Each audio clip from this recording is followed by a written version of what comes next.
No, we're not live yet. Oh yeah, now we're live. Welcome back, ladies and gentlemen, to another episode of Earth 2's shoot. I forget how to do this. Welcome to Earth 2 Comic Cast, where It's superheroes your exist and show. comic book talk is the norm.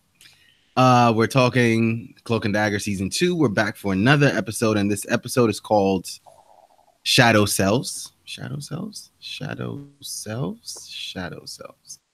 I think that's, let me be sure.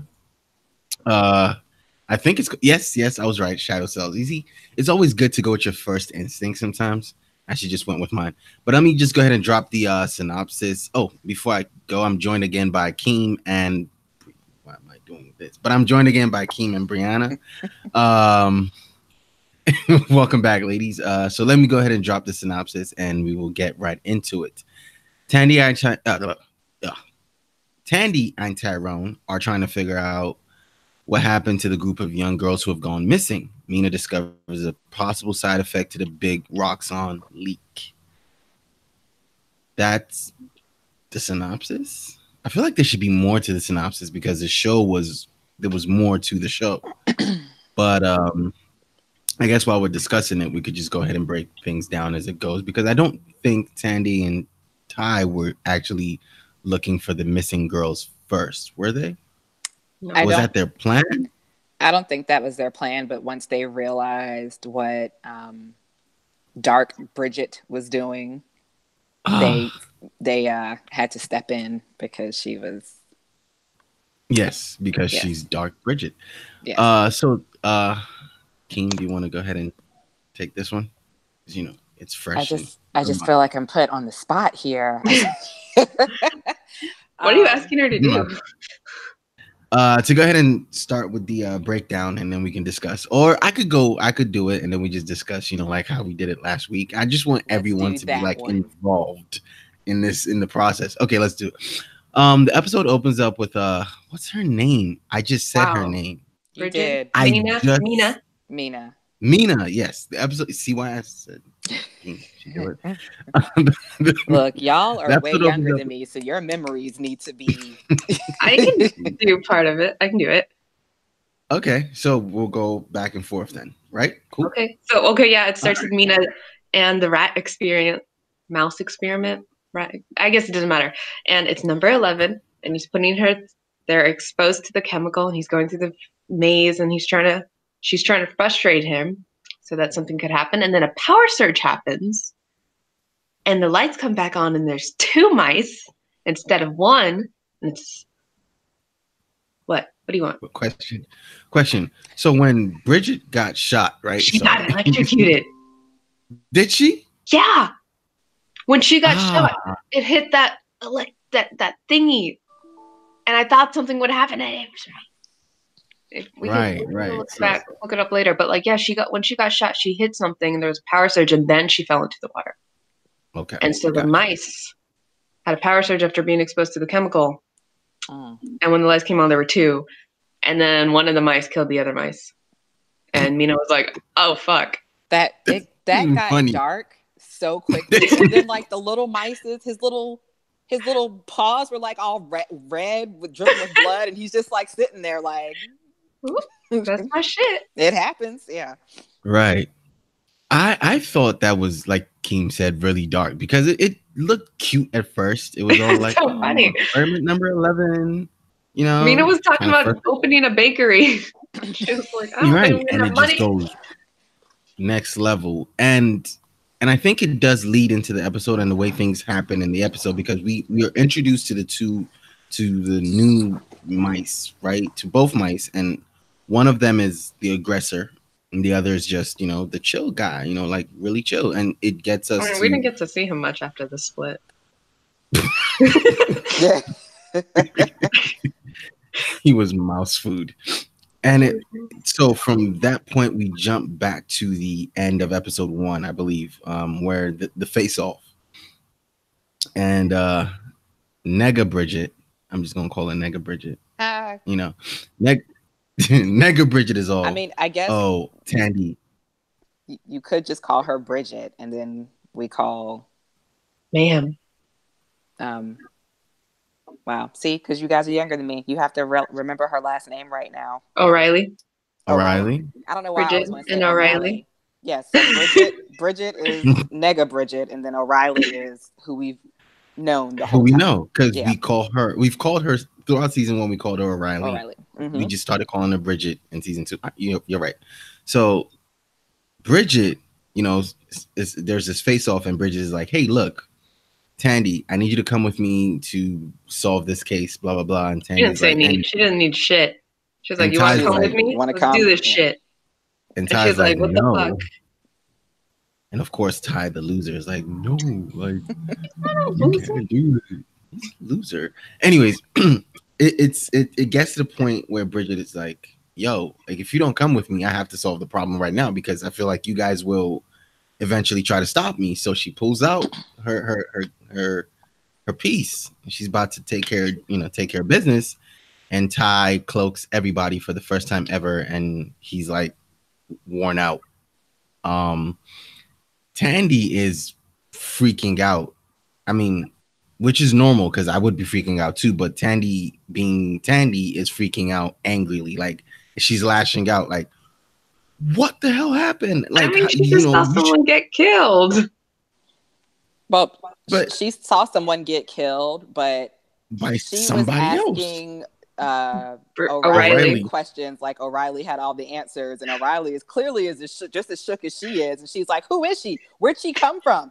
And she's like, "Can you just give me a second to process my thoughts here?" And she's like, "Okay, yeah, but seriously, what's happening?" It's like, and then Ty's like, "Yo, cool it." Calm your I was tits, like, "Okay, Ty, that's what I'm talking about. Like, take charge."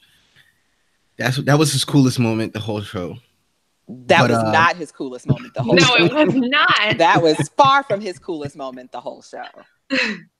His coolest moment had me stopped in the middle of a grocery store aisle looking at my phone screen like, "Wait, no, I know you're behind me and you need to get by, but hold on, I have to rewind this because I need to see what just happened again." Nah, that was cool.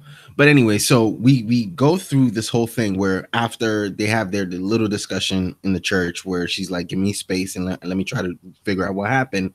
They take us back to the past of her, getting shot and falling, like I think we see Bridget coming out of the swamp.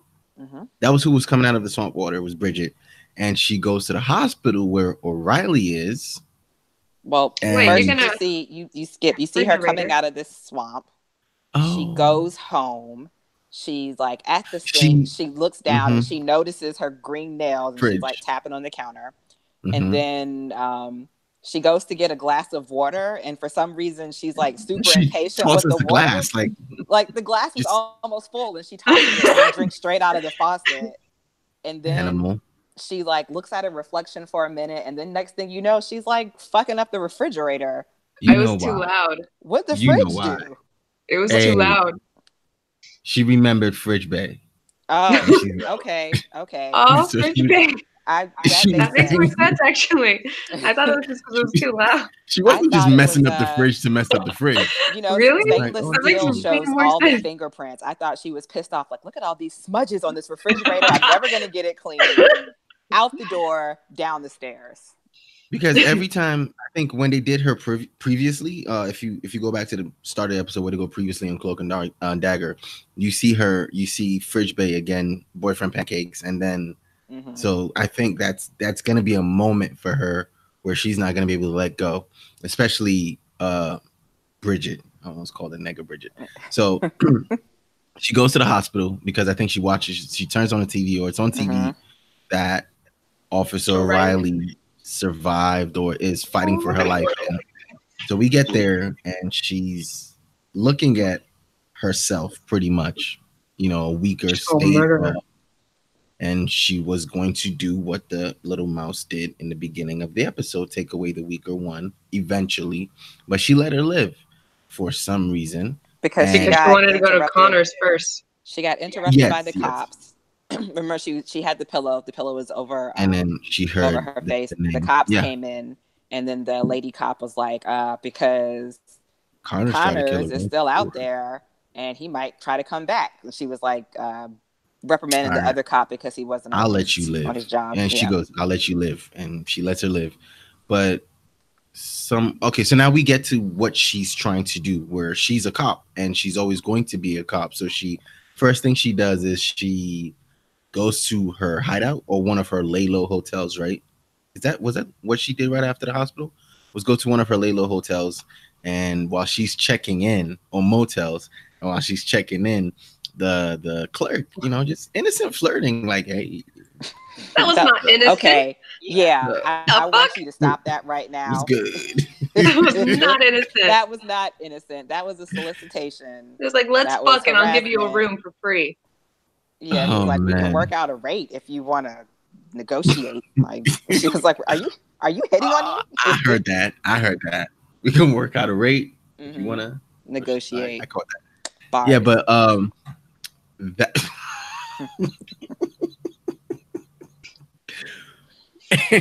And Bridget wasn't having any of it. But so then we come back from that moment when she gets the room and she starts out her plan. We come back from that moment to the present moment where Tandy's like, okay, she is you. If you were trying to figure out, they go to Mina first, bitch. Oh yeah. They go to Mina, and then it's like, hey. And Mina tells them, like, yeah, man, there's splits. My mic's been splitting up, and then the angry one kills the docile one. So, Bridget, O'Reilly, you're going to fucking die. Okay. And Ty's like, oh, shit, that sucks. But they're the same person. So, Mina and Tandy are like, okay, well, no, we need your fucking help to find Bridget. And that's how they get to the hotel. And then they find the cards, they find the map. And the cards. Once they walk into the motel room, they see all of that on the wall, and O'Reilly goes, and Tandy goes, what's the meaning of all this? O'Reilly goes, mayhem. Like, oh, that's her name. Man. I knew, as soon as she said it, I knew you were just, I did. That's her name. I was like, oh my God, mayhem. It's pretty cool. So we get out of the hotel. When oh, mayhem. I thought you were saying ma'am, and I was like, who the fuck, ma'am? Who's ma'am? This is mayhem. Okay. And then we see all these cards. The first card she wrote was was Connor's, and we see all these cards and what these cards mean, and it's very interesting to see how certain detectives use, tricks so that if someone ever tried to walk up on them, they would not know what it is, and it's like different cards mean different things. That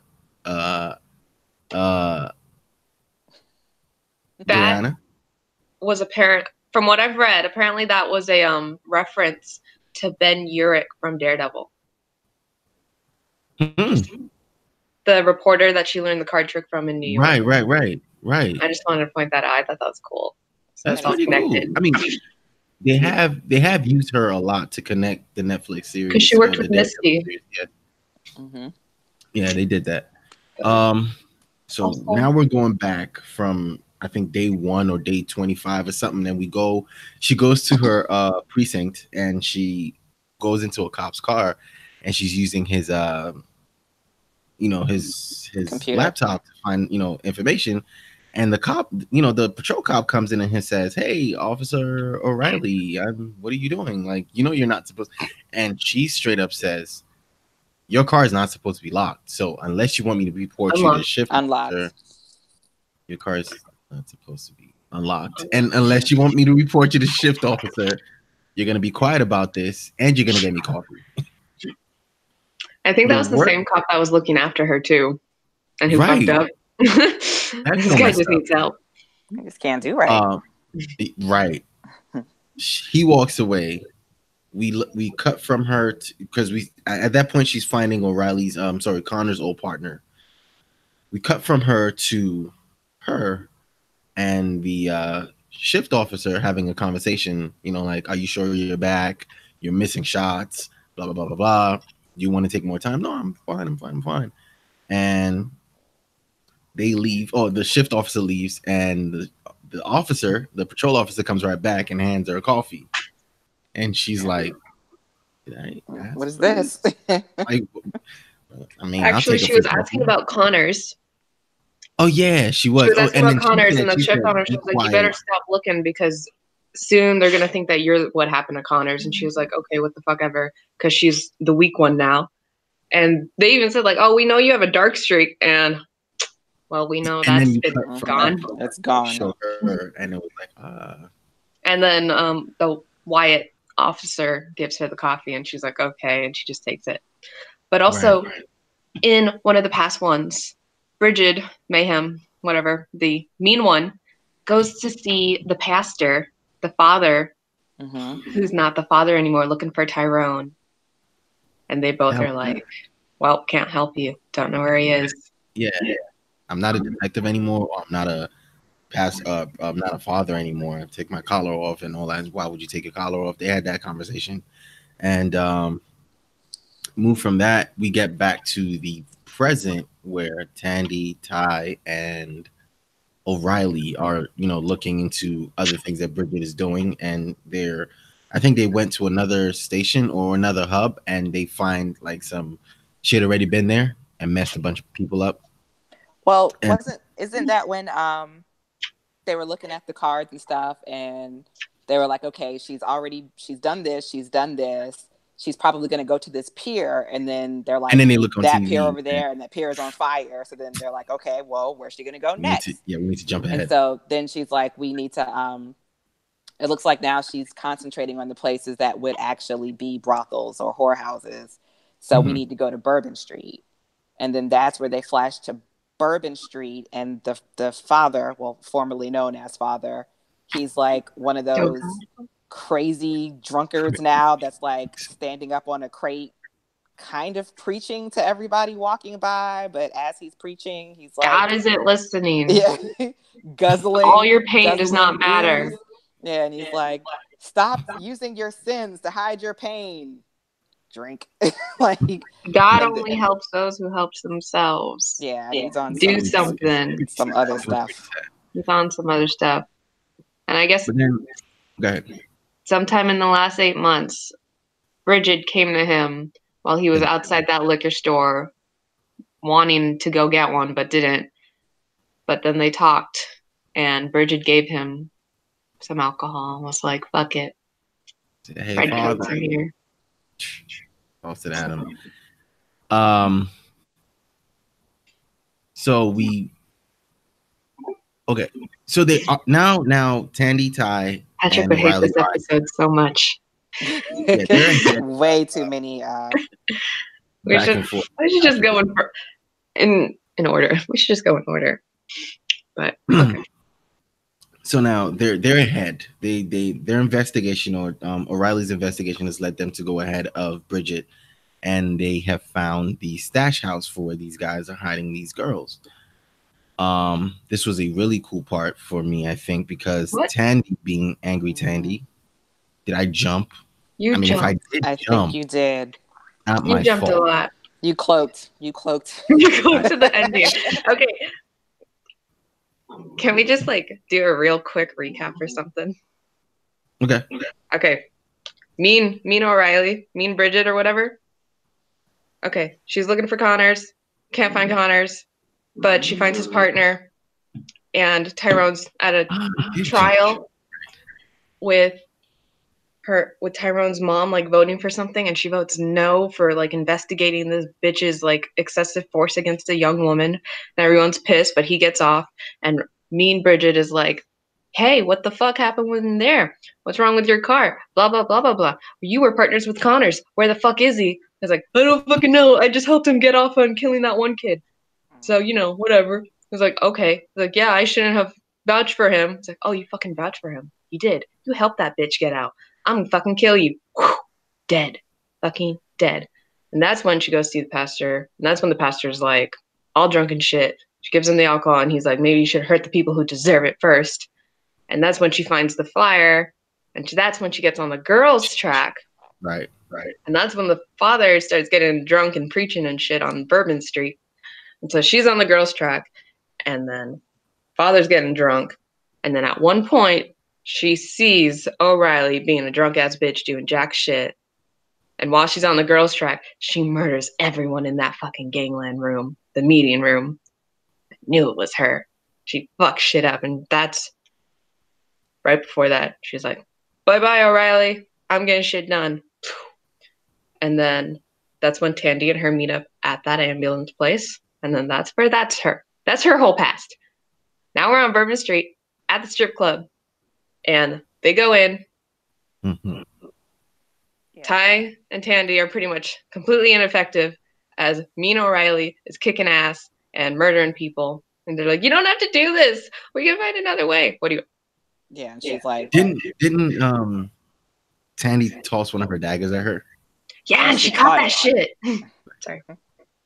She caught that shit. You don't have to be better than that.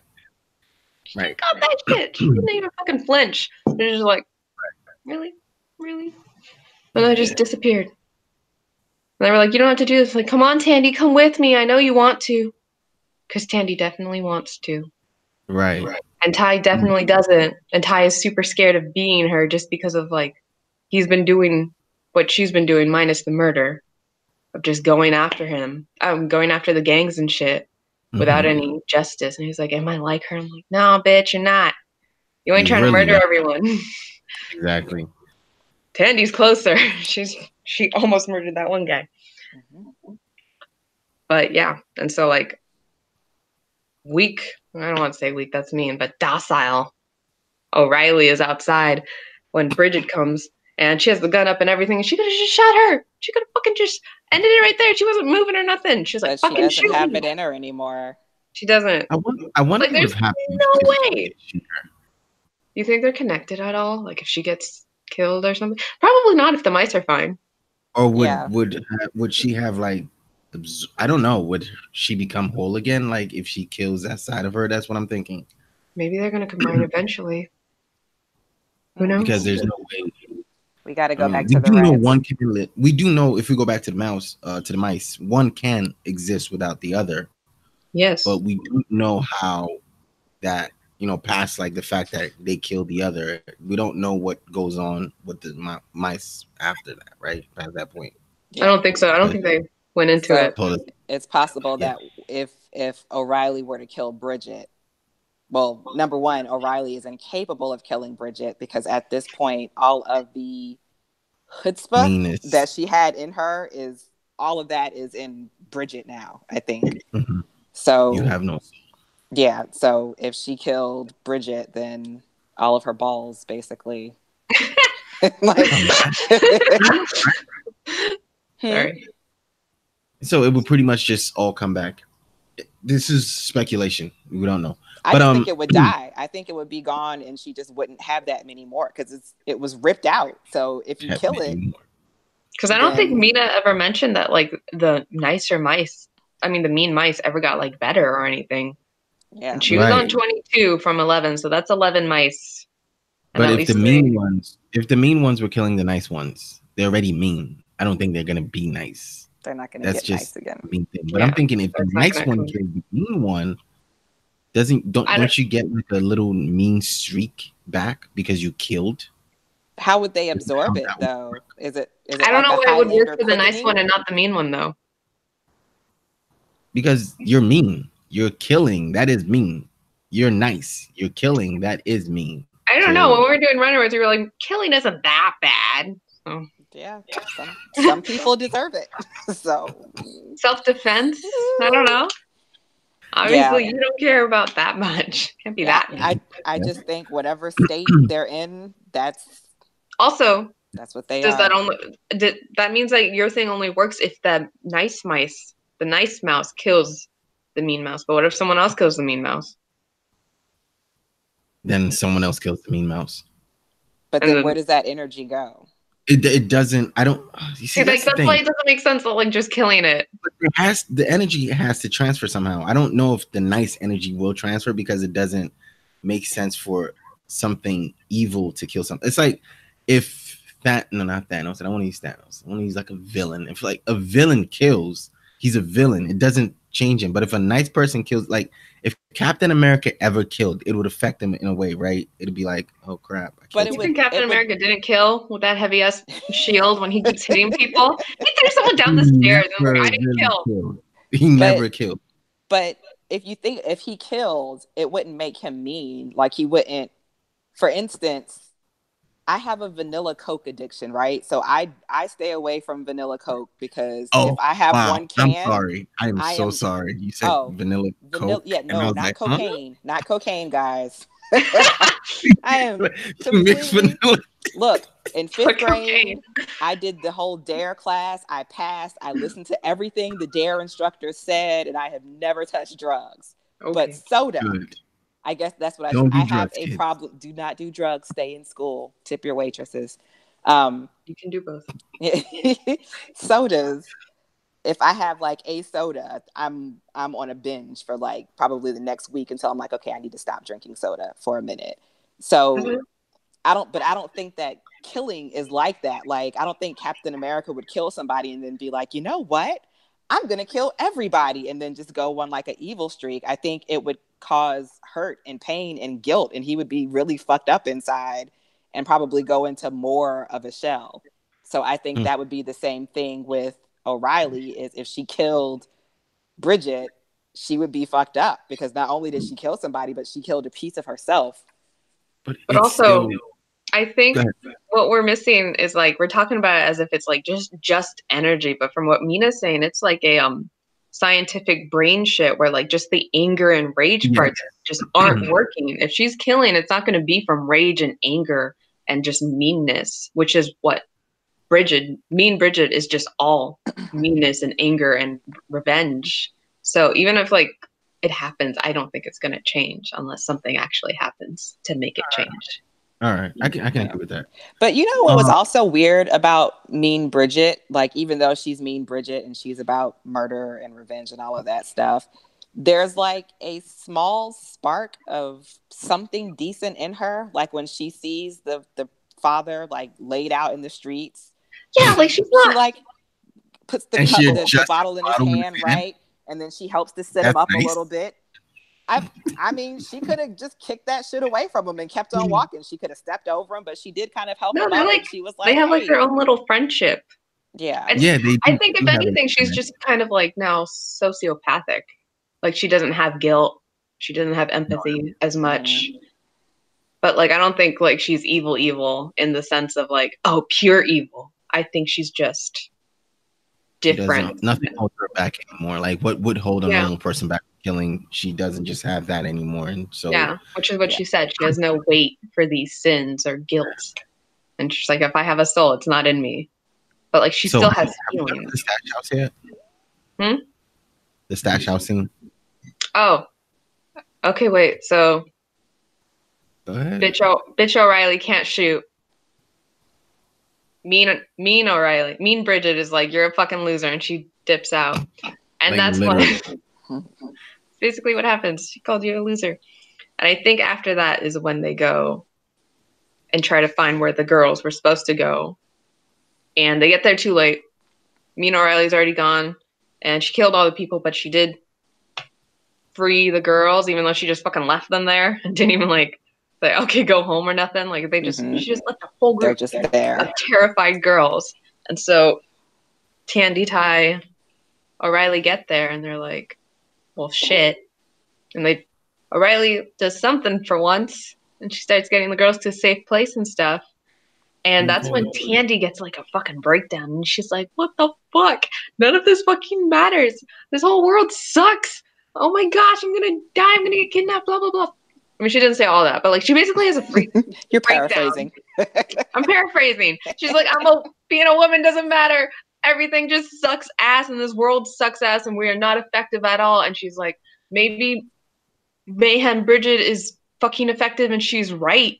And that's the way she would do it. Because look at that. She saved those girls. What the fuck were we doing trying to find one girl? Did nothing. And all these girls were missing for like months. And Mayhem Bridget just fucking found them like nothing. Yeah, she was like, she got shit done. And so, you know, like she keeps inviting Tandy too, because Tandy wants to get shit done. And Ty's like, we can't do it like that. Do you see those girls? They're not safe. She just fucking left them there. She didn't help them. She just wanted to kill them. Like she's going after bad people, but she's not helping people. And that's when they bring the girls to the safe place. I guess it was a police station. I didn't actually know where the fuck they were. Was it a police station? Hospital? Not even sure. Yeah, it was just Probably. like a room where O'Reilly Yeah. was staying with them. And that's when Tandy is like, tries to touch her so she could see the hopes or go through the memories, like what she did with Michaela or whatever. And she touches them and it's just pitch dark. And it's just the girl in darkness crying and just terrified. And that shit hurt me. Yeah, that was because she has no hope. Even after being rescued. After being rescued. I was thinking like you're hopeless. She was just there crying in her own mind, and she like just had nothing. And it was kind of like in Michaela's, where like even when she tried to look in, all she saw was just like the outside world, and like really that's all she fucking wanted was to get out of the fucking ambulance. And it was just darkness. When Tandy's whole thing is seeing hopes and like maybe memories, but always like, you know, there's something. And that, well, I guess, could that speak to trauma? Yeah, to trauma and kind of the shock that you go through after something big, and you're just kind of numb and floating through, just trying to make it to the next place. And so just one day at a 1 minute at a time. There is no like hope there right now because they're not in a place where they can even even recover if they're saved. Yeah. Even when you're saved, you don't feel saved because of how fucked up you get after that. Yeah, and they're not even home yet. They haven't seen their families. They were captured. They were being transported. They just saw a whole bunch of people get slaughtered, and then one of the people looks exactly like the person who did all of the slaughter. Yeah, she's in there trying to ask questions like, "No, I don't want to talk to you. I don't want to talk to you. You're gonna slit my throat if I say the wrong thing." Like they're just terrified. Yeah, but like that shit hurt. And then Tandy was like, "Ty, can you try?" And so Ty touches them. Sounds really wrong. Ty, yeah. you know what I mean though. Ty like holds their hand or just, pats them on the back or whatever that he does. And his shit hurt too. Like that fuck. She's just screaming in the ambulance and Ty's like, "Let me help you." But like she's still traumatized, and like then she gets pulled out of the ambulance into darkness. And that shit was terrifying, but Ty gets to see where like they were. Yeah, he's like, "I know where we need to go."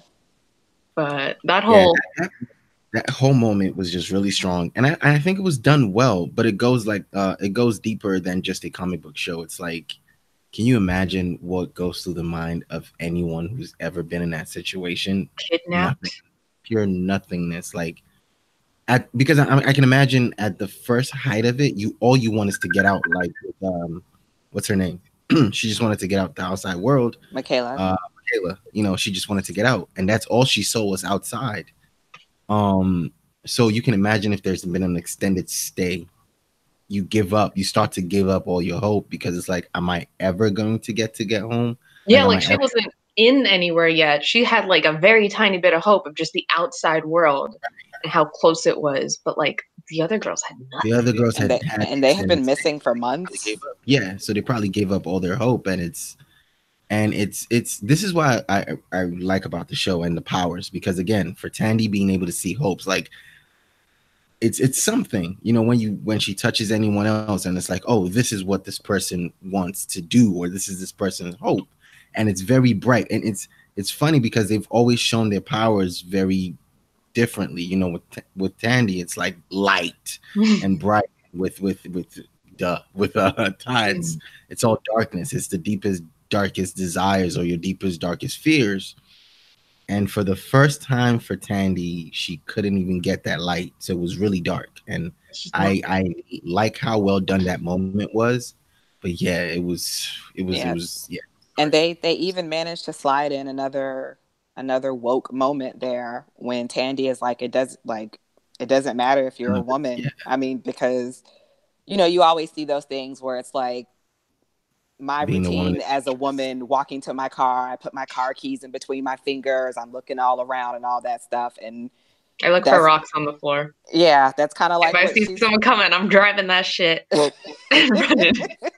It's funny because I'm here, I can walk out down the street at 10 o'clock at night or even at midnight if I wanted to. I hate you for it. I love the outside world at night, but all I can think about is someone might rape me, someone might kill me, someone's gonna come after me if I go out at night. I love outside walks at night.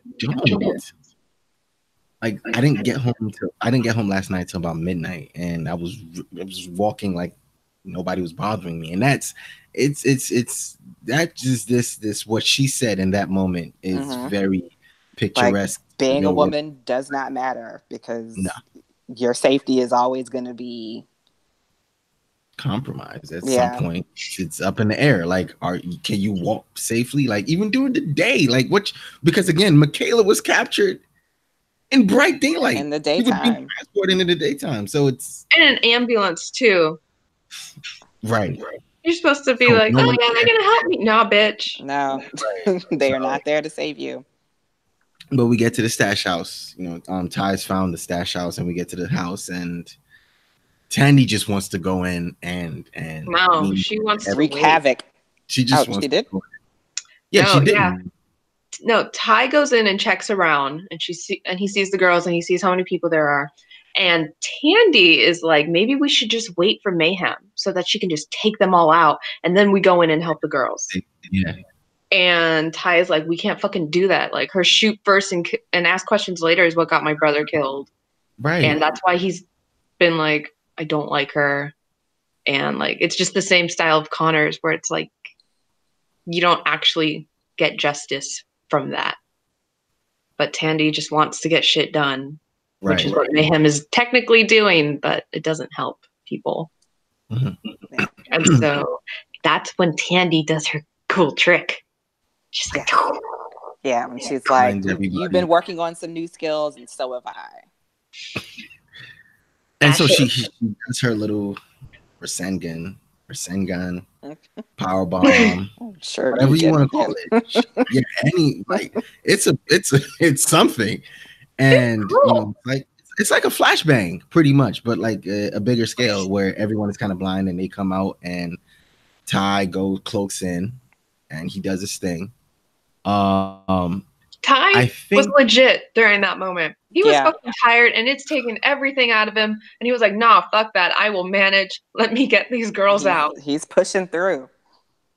And he gets them. He gets them two at a time.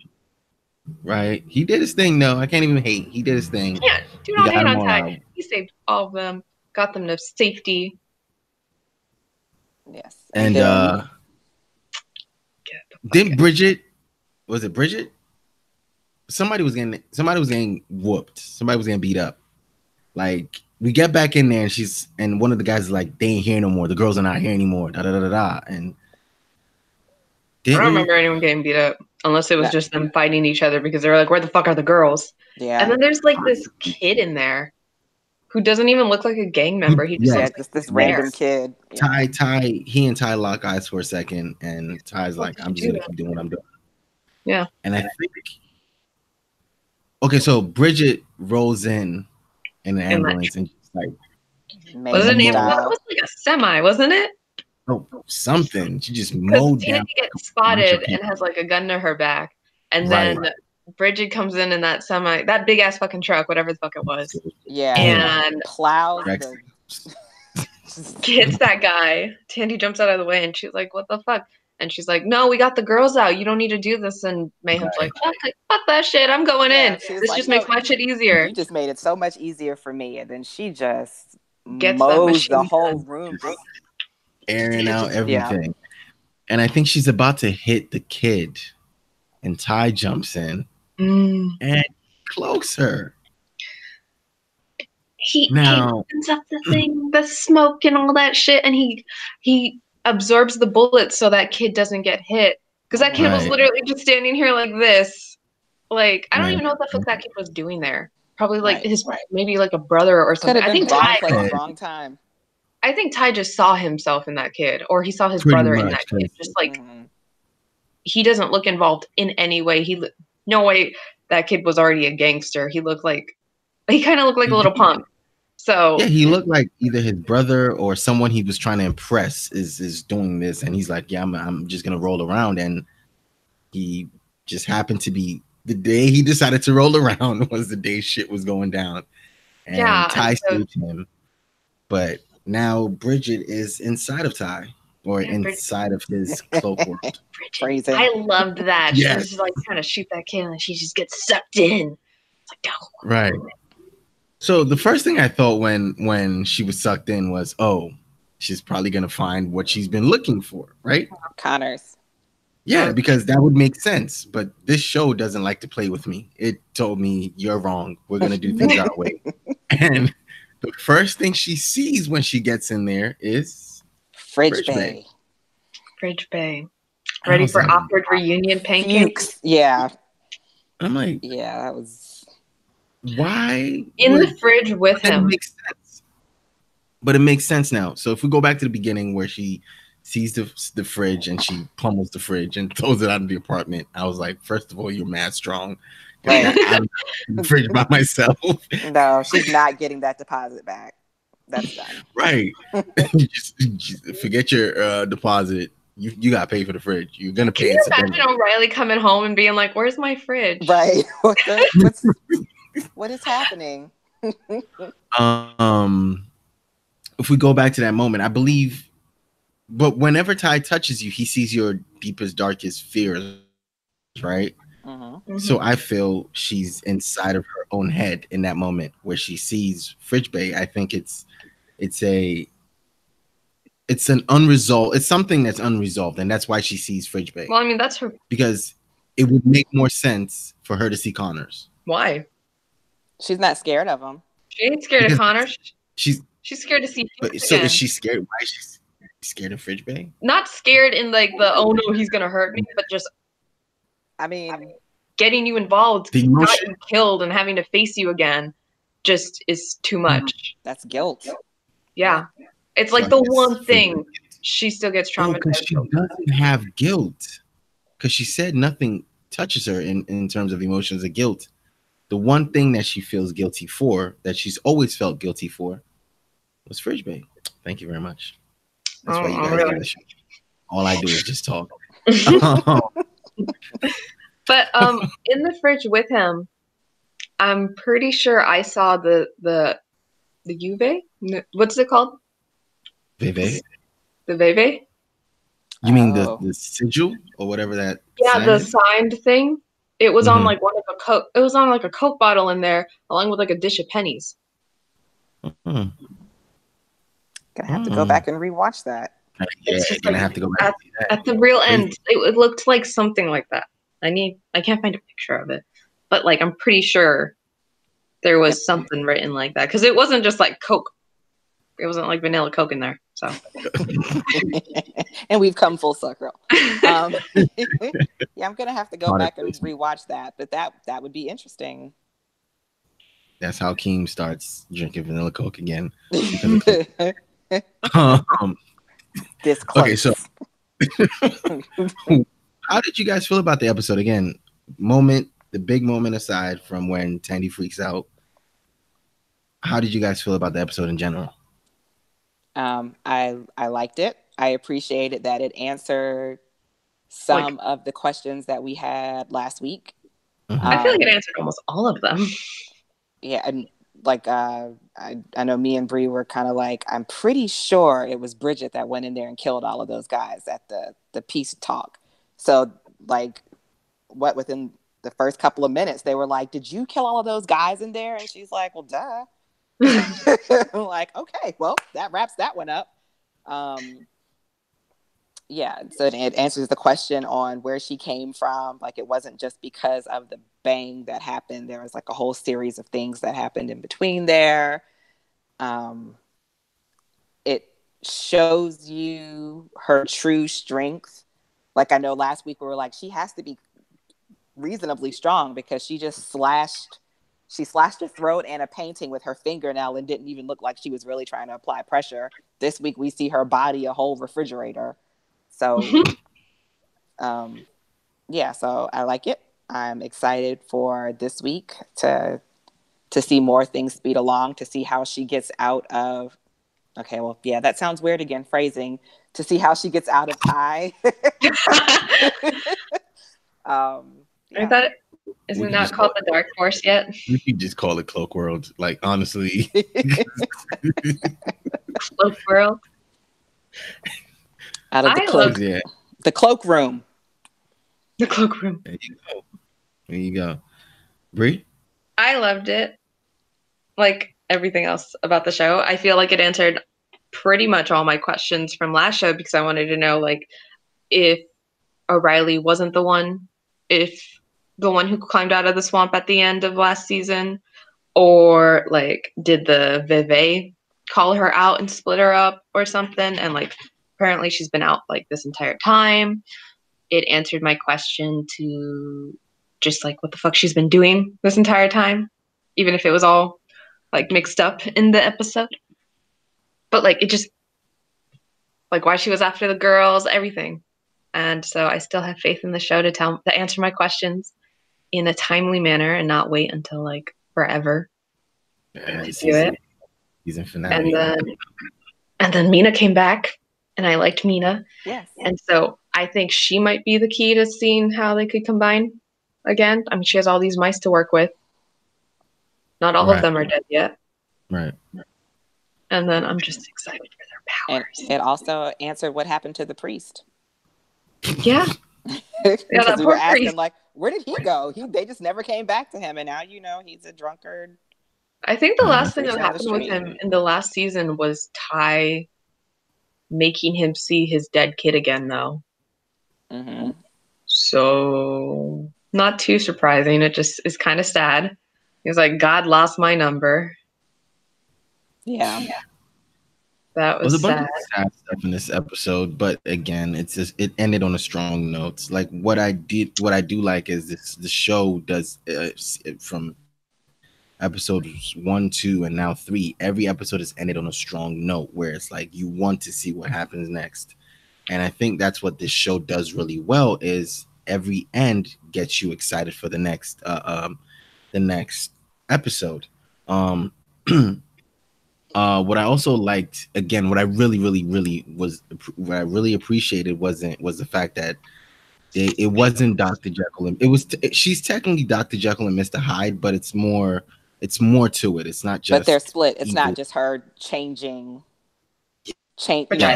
to sleep and waking up as another personality. It's two separate entities. And they explained it with kind of science, but it was explained. They didn't just enough. They were like technology. They didn't just tell you, oh, this is it.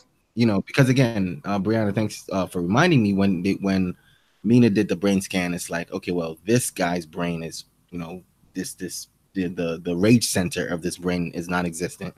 The rage center of this brain is all that's firing. And so they scienced it enough. They didn't just say magic. At the very least, they're trying to figure it out. Or Mina's trying to figure it out. Like, she doesn't have all the answers yet. And I think I like that because she's still because they could have just told you it's the swamp juice and you'd just swamp juice. Okay. Yeah. Yeah. They're trying to help you at least move it along. And I think that was I appreciated that a lot. Again, the Tandy moment, I can't take it aside. The freak out moment, it's hard being a woman, or being a woman is, I can't not.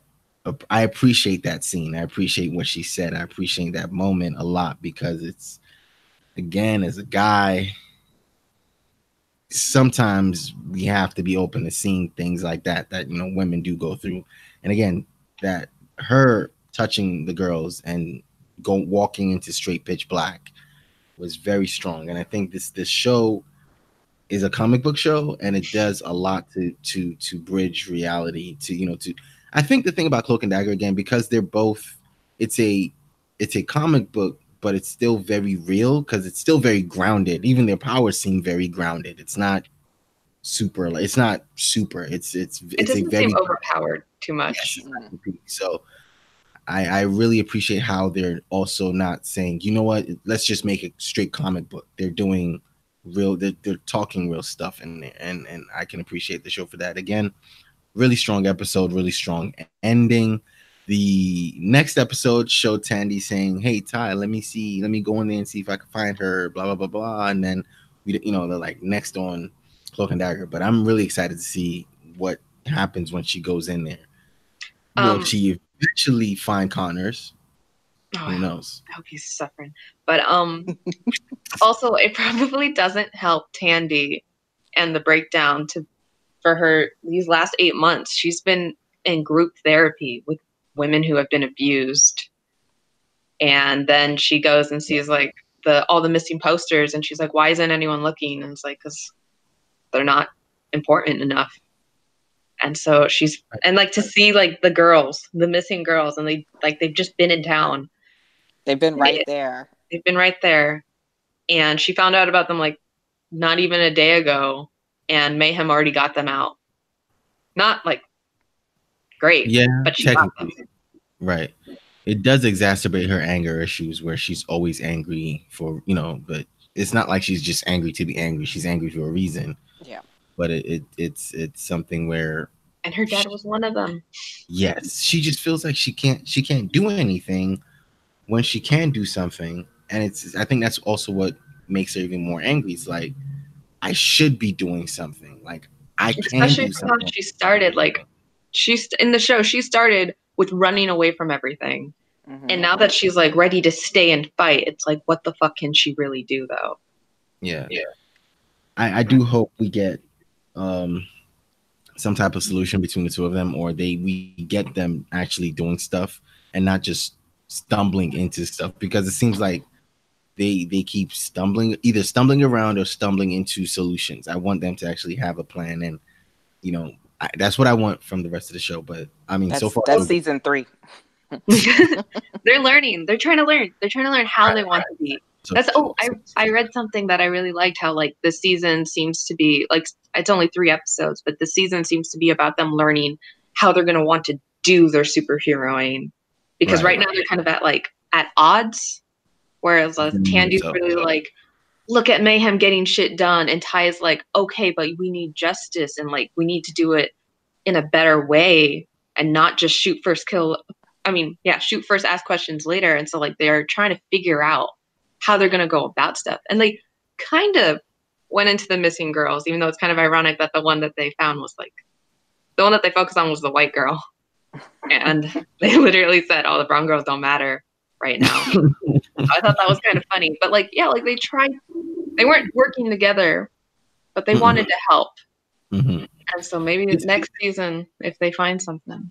What's funny about that though is if we go back to the end of season 1, they actually had to work together to get rid of the gas or whatever the thing was. They always have to work together. And when they work together, it's better. And you would think that they should just, like, okay, well, but again, I think, they're kids, 14, 15, and it's like, okay, we did that one time. Yeah, that was cool. Yeah. So and they talked about missing it. And that's why they went off on their own, doing like Tyrone with the gangs and Tandy with the abusers. Like, they want to help, but it's hard when like there's so many problems out there. And it's like, and right now before they were just focused on surviving, on being alive. And getting and before they had 2 goals. Like, his goal was to clear his brother's name, and her goal was to clear her father's name. So, and they didn't have goals. They didn't have like set goals at the beginning of the season. So like they were Ty is just trying to not get caught by the cops and survive. Tandy's just trying to get back to a normal life and helping her mom cope and adapt. And so they were just a mess. And then this thing happened with Mayhem and stuff. So hopefully this could bring them together. This is a thing that could bring them together. But again, I also see it as a thing that could pull them apart, because again, with Ty being, it's funny. If we look at the power, Cloak and Dagger, the powers, right? It's almost insane in sync with the thing that split Tandy, or split what's her face? It's almost like O'Reilly and Bridget, because O'Reilly is docile. We want to say docile or whatever, but she also wants to, if she did want to do things, she'd do it in a right way.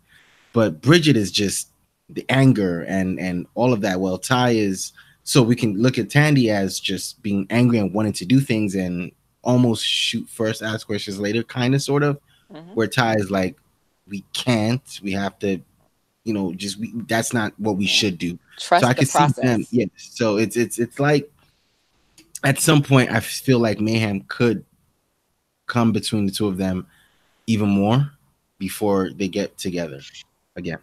I can see it. So, I think it's also real interesting how Ty really wants to trust the process and have the justice part, even though he's been screwed by it the most. So many most. times. So, like, he got thrown in jail last season for like with O'Reilly, and like he wants to trust in it though. Like he wants the justice system to work because he doesn't want to just murder.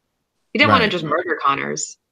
Like I think him sucking him into that the cloak room or whatever we're calling it, wasn't like on purpose. It was like his powers activating and it just happened. Right. I don't think he was like, let me do this shit real quick. Because Connor was gonna shoot him. Connors was gonna shoot him, and so it just opened up. It's like when he was cloaking. Defense mechanism. Defense mechanism. But again, on the next episode, we see him and his mom. I think his mom is like, we gotta get you out of here. Is his mom in the next episode? I didn't watch the entire thing. His mom in this episode made me sad. Yeah, something is happening there that we didn't touch on because it looked like she wanted to vote yes with the rest of the board or the council, but there were people standing in the back. There were like some old stuffy white dudes standing in the back staring her down, and so then she was just like, no. So I don't know. There's no way she wanted to say no. Yeah, but especially given what's happened with her kids, right? But like it was all about excessive force. There's no way she wanted to say no. I wonder if it's one of those things of if you make sure that this doesn't become a thing, we'll try to figure out a way to get your son back home. I was thinking that too. And so she's going along with it so that she can go ahead and get Ty off the hook. Yeah, and that's why I think next episode is about her, because I think it's going to continue from that moment, because we see her and Ty where I think he's at the house and she's like, you have to get out of here, and then she's in the car with him. So next week on Cloak and Dagger, we're going to get a lot of Ty's mom. I'm so excited. But also that trial or whatever that was happened months ago. And now I just think you guys are even more right about their parents being split up. Which is sad. Because that could have been another reason as to why they did split up, because he's like, how dare you say, vote like that? And that could have been like that could have been like part of the neighborhood where the dad is from. Right. I don't know exactly, but like hopefully that would cause a problem. It's funny how every time we kind of answer questions, we have more questions leading into the next episode. So now we have questions about Ty's mom, Ty's dad. Yeah, different set of questions. So Ty's mom, Ty's dad, how is he going to come back home by the end of the season or whatnot? But I am very excited to see what happens next week. Again, thank you, ladies, for joining on this middle of the day Cloak and Dagger season 2 recap. Thank you, Bree. Thank you, Keem, and thank you, Bree's dog, for showing up and helping. Pluto, just stinking adorable. Yes. Right.